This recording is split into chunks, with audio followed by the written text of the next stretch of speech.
नालेगाव येथील गाडगिळ पटांगण येथे श्री हनुमान जयंती निमित्त आयोजित अखंड हरिनाम सप्ताहाचे औचित्य साधून हरिभक्त परायण योग्यताताई महाराज देवकर यांच्या कीर्तनरूपी सेवेस भक्तिभावाने आणि उत्सवाने भरगच्च उपस्थितीत आयोजन करण्यात आले होते। आपल्या प्रभावी वाणीने योग्यताताईंनी संत तुकाराम महाराजांच्या भक्तीचा आणि छत्रपती शिवाजी महाराजांच्या शक्तीचा सुंदर संगम उलगडून दाखवलाय। त्या म्हणाल्या, संतांची भक्ती आणि राजांची शक्ती एकत्र आल्यामुळे स्वराज्याची स्थापना शक्य झाली आहे। या संगमातूनच गुण्यागोविंदाने नांदणारी आणि सर्व जाती धर्मांना सामावून घेणारी समाज व्यवस्था उभी राहिली आहे। अखंड हरिनाम सप्ताह हा भक्तीचा, एकतेचा आणि सद्विचारांचा दीपवट ठरला। आजच्या युवकांना संतांचे विचार आत्मसात करण्याची खरी गरज आहे। जीवन मूल्ये, श्रद्धा आणि समाज हितासाठी तरुण पिढीने पुढाकार घ्यावा, असे आवाहन हरिभक्त परायण योग्यताताई महाराज देवकर यांनी केले। माझं भाग्य उदयाला आलं, संतांच्या भाग्याची व्याख्या वेगळी आणि तुमच्या आमच्या भाग्याची व्याख्या वेगळी। थोडंसं लक्ष देऊन ऐका, फार महत्त्वाचं सांगते मी, ऐका लक्ष देऊन। आपल्या भाग्याची व्याख्या वेगळी, संतांच्या भाग्याची व्याख्या वेगळी आहे। आपण भाग्य उदयाला आलं कशावरून समजतो? दादा बाबा काका जरा बोला माझ्याशी। सर्व पुरुष मंडळी, भाग्य उदयाला आलं कशावरून समजतो आपण? संसारातील माईक गोष्टीची प्राप्ती होणे तुमचं आमचं भाग्य उदयाला। झोपले काका? बोलत नाहीत का इकडे? काय टिपाड बसल्यासारखे बसले, असं वाटायला लागलंय तुमचे तोंड पाहून सगळ्यांचे। एकतर बसले तर असे सर्व हे घालून गट्टे गट्टे घालून बाजूला बाजूला बसलेत सगळे, सगळ्यांचे तोंड आणि सगळ्यांचं बसणं पाहून मला असं वाटायला लागलंय सगळेजण माझ्या मातीला आला तिथं। होय महिला मंडळ, बरोबर आहे का? नाही ना तसं काही? मग जरा प्रसन्न बसायचं, प्रफुल्लित असं गुलाबाच्या फुलासारखं, कीर्तन कसं हसतं खेळतं असावं, रेंज मध्ये राहायचंय। कबर क्षेत्राच्या बाहेर नका जाऊ। विठ्ठल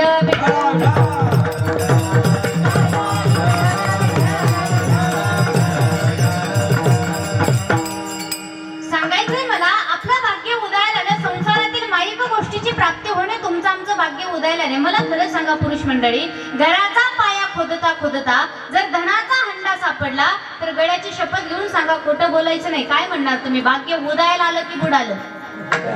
काय म्हणणार? भाग्य उदयाला आलं असंच तुम्ही म्हणणार। पण धन मिळणं भाग्य उदयाला नाशातला भाग नाही बाबा।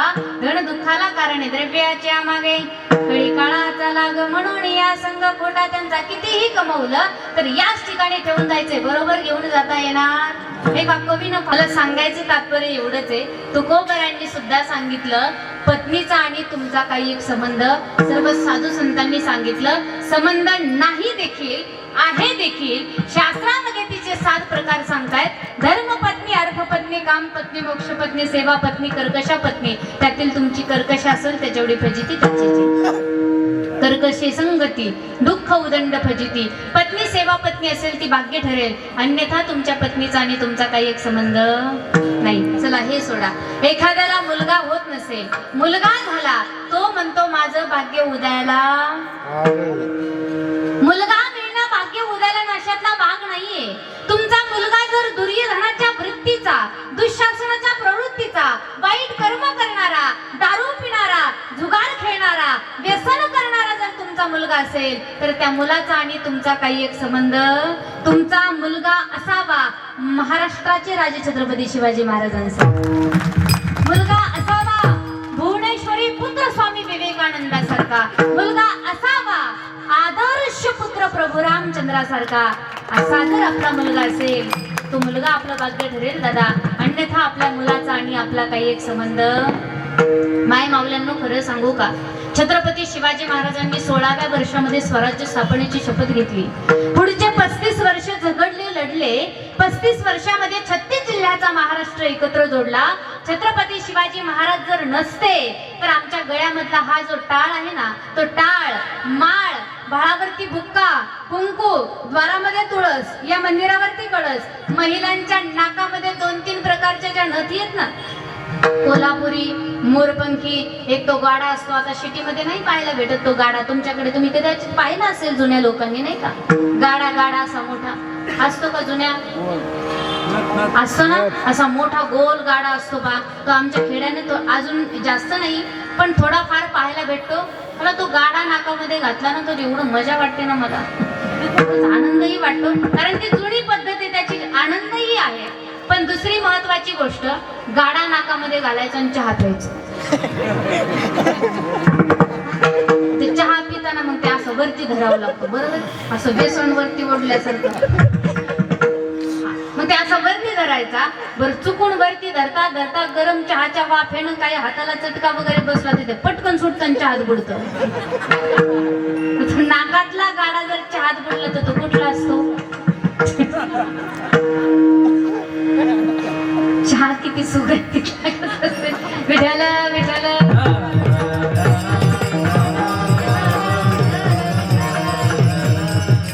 आपल्या नाकामधले ज्या 2-3 प्रकारच्या नथ आमच्या पुरुष मंडळीच्या ओठावर जर पिळदार मिशा कुणामुळे जिवंत असतील तर माझे महाराष्ट्राचे राजे छत्रपती शिवाजी महाराज यांच्यामुळे.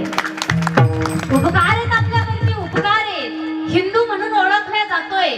कीर्तन काय, कथा काय, प्रवचन काय, टाळ काय, माळ काय, या सगळ्या गोष्टी जर आपल्याला कोणामुळे माहिती असतील तर महाराष्ट्राचे राजे छत्रपती शिवाजी महाराज यांच्यामुळे. एक सांगू का, ऐका ना, एनी टाइम माझ्या राजाचा लढाईमध्ये राहायचा. फार कमी आयुष्य होतो, 100-125 वर्ष लोक जगायची ना, त्या काळामध्ये माझे राजे 50-51 वर्ष जगले. एवढ्या कमी वर्षाचं आयुष्य, बाकीची वर्ष दिवस गेली कुठं? कुणी काही म्हणत असेल, गुडघीचा रोग झाला, कुणी काहीतरी, कुणी मारलं, काहीही लोक म्हणत असतील, पण एक सांगू का, छत्रपती शिवाजी महाराजांचा एनी टाइम लढाईमध्ये जायचा.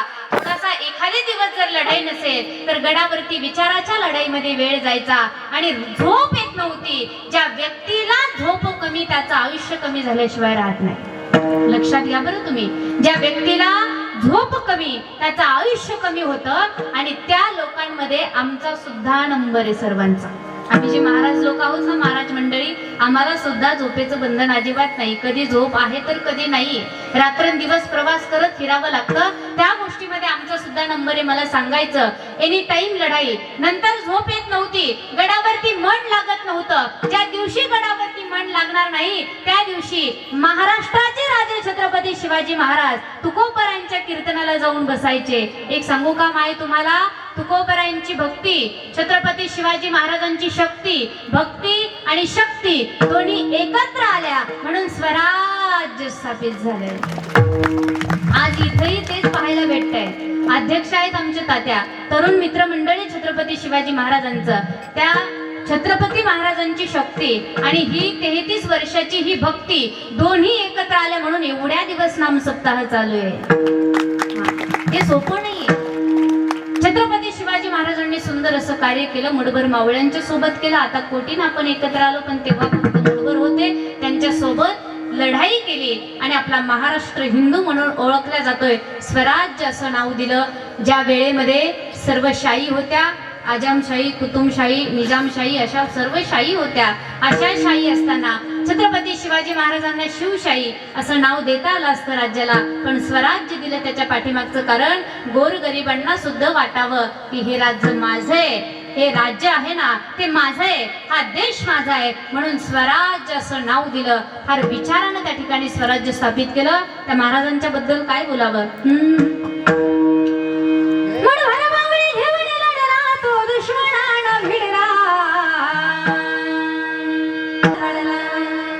छावा पाहिलाय, छावा चित्रपट पाहिलाय, कोणी कोणी पाहिला वरती बोट करा बरं. वा, बऱ्यापैकी छावा चित्रपट पाहिला नाही. छावा आपल्याला याच्यासाठीच दाखवण्यात आला, अफजल खान काय त्यानं सिंहारात अडला, करीतो बंधन, करीतो बंधन मी कुल दैवतेला, वीर शोभा संभाजी राजाला, करीतो बंधन मी कुल दैवतेला, वीर शोभा संभाजी राजाला. नालेगाव गाडगीळ पटांगण येथे श्री हनुमान जयंती निमित्त अखंड हरिनाम सप्ताहामध्ये हरिभक्त परायण योग्यताताई महाराज देवकर यांची कीर्तन स्वरूपी सेवा संपन्न झाली. यावेळी माजी नगरसेवक दत्तात्रय मुदगल, सुनीता मुदगल आदींसह नागरिक मोठ्या संख्येने उपस्थित होते.